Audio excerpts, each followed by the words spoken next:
صباح الورد والفل والياسمين على عيونكو، احلى صباح. فطار على السريع كده، جبن ولانشون وبيض مسلوق وشاي بلبن، علشان نقوم بسرعة نشوف ورانا ايه. يلا بينا علشان نشوف اللي بعد كده.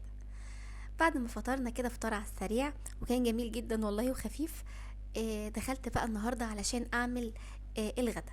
اكلة شتوية جميلة جدا جدا وبتدفي وكلنا بنحبها، وهي دي طريقتي فيها.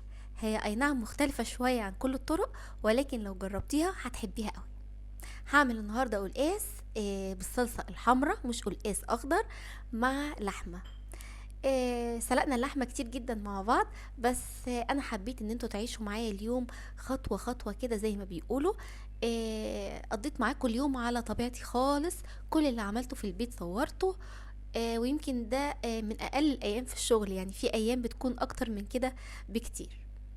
دخلت كده بعد ما فطرنا، حلة سخنة على النار فيها مادة دهنية، ونزلت باللحمة. اخدت صدمة جامدة جدا، لازم الزيت يكون سخن. ونزلت بورق لورا وحبهان، وكالعادة 7 بهارات، شوية فلفل اسود، شوية قرفة صغيرين جدا على طرف المعلقة. وسيبيها بقى تاخد وتدي كده وتتحمر كويس قوي. انا عايزاها تاخد لون ذهبي علشان يكون معايا لون الشوربة حلو. انا مش بحب الشوربة يكون لونها فاتح، ومش بحب كالعادة اني اغلي المية وانزل فيها اللحمة. وهنزل هنا بصل مع جزر، ولو مش موجود جزر عادي خالص مفيش مشكلة. هي البصلة هتأدي الغرض كويس جدا، وهتخلي معاكي طعم الشوربة حلو. ومية سخنة بقى من الكتل، وطبعا كل ما يغلي هيطلع ريم على الوش. شيليه مرة واتنين وتلاتة لحد ما يبقى مفيش اي حاجة خالص. كل الشوايب دي لازم نشيلها بمجرد ما يغلي. وسيبيها بقى على البوتاجاز تعيش حياتها، يعني هتاخد لها من ساعة وربع لساعة ونص كده. وبعد كده بقي ظبطي حدقها في النهاية. هنا كانت خلاص خلصت. نزلت كده بشوية لسان عصفور، عايزين بقى نعمل احلى شوربة النهاردة. حمرتها مع حتة سمنة بلدي وشوية زيت صغيرين.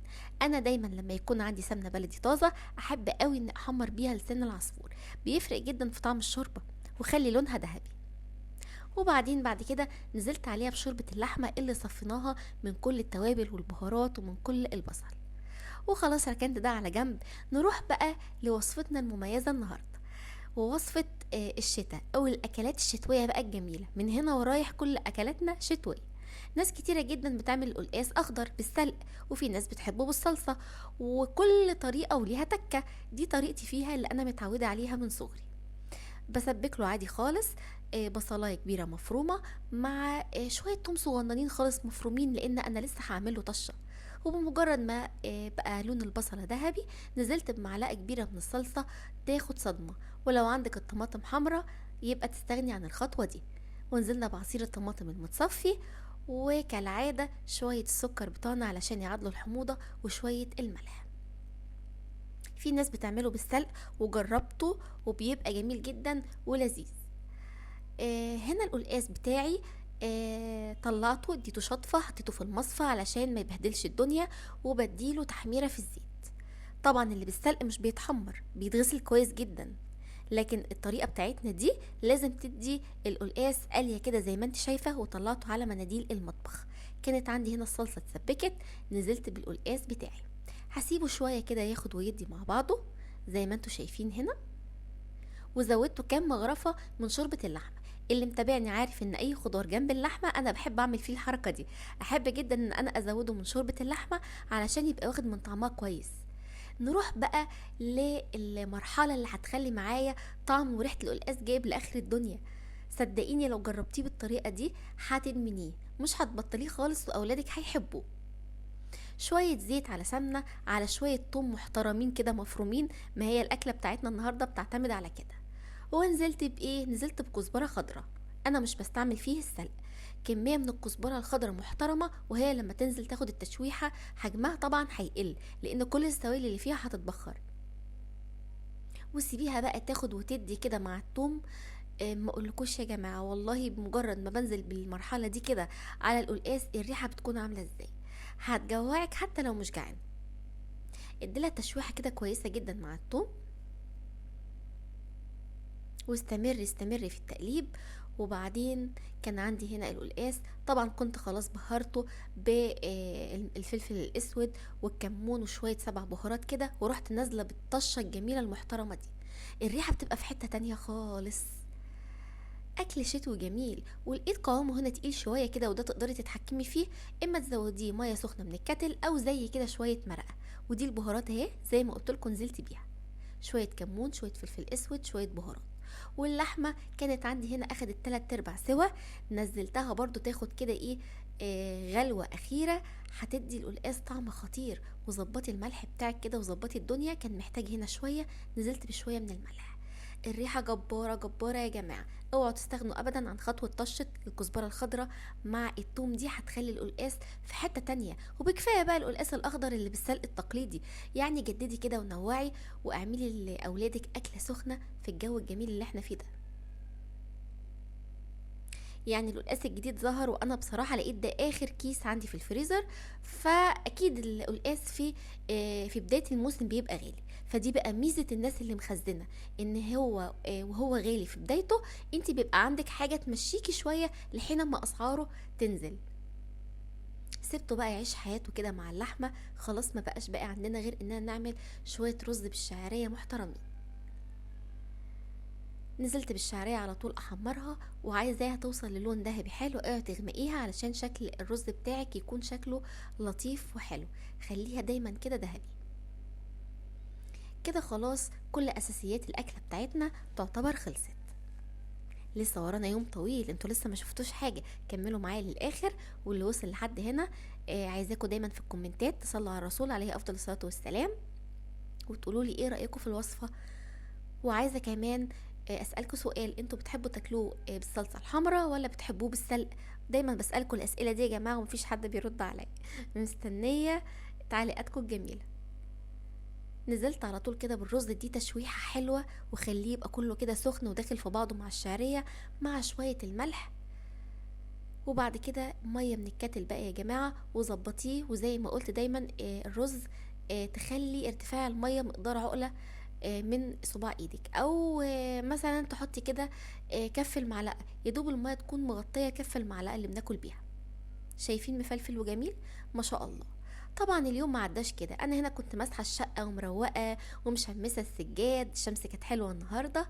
طلعت جبته، وكان عندي غسيل كتير جدا لميته، وقلت اقضي شويه شغل لحد ما ميعاد الغدا يجي ونكون جوعنا.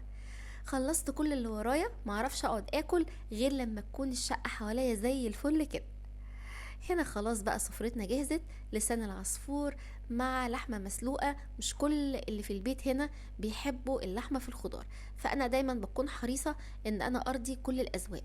سبت شوية من اللحمة في الشوربة، وكمان علشان لو اتبقى معايا لحمة لتاني يوم وحابة أعمل وصفة تانية، وليكن شوية مكرونة جنبها تنفع. أما لو نزلتيها كلها الخضار هتكون خلاص بقت كلها بالصلصة. شايفين المنظر؟ والله جميل، ما اقولكوش على الريحه. مستنياكم تجربوه وتقولوا لي ايه رايكم. شايفين بقى الرز اللي بالشعريه؟ شايفين الاكل يا جماعه؟ وانا هنا نسيت نفسي على فكره، ونسيت ان انا بصور، والريحه جوعتني، وهقعد كده مع نفسي اتغدى. يعني انا مش عارفه ايه اللي انا بعمله ده. انا نسيت نفسي، ما اقدرش اقاوم ابدا ريحه القلقاس. انا من عشاق القلقاس بالطريقه دي، واولادي طالعين زيي بيحبوه. وبالمناسبة كمان بيفرحوا قوي لما يلاقوا حد بيعملوه زيي. يعني راحوا عند عمتهم، ربنا يعطيها الصحة ويبارك في أولادها، كانوا جايين فرحانين قوي قوي، هي أكيد بتسمعنا. كانوا فرحانين جدا إن عمته بتعمل القلقاس بالصلصة.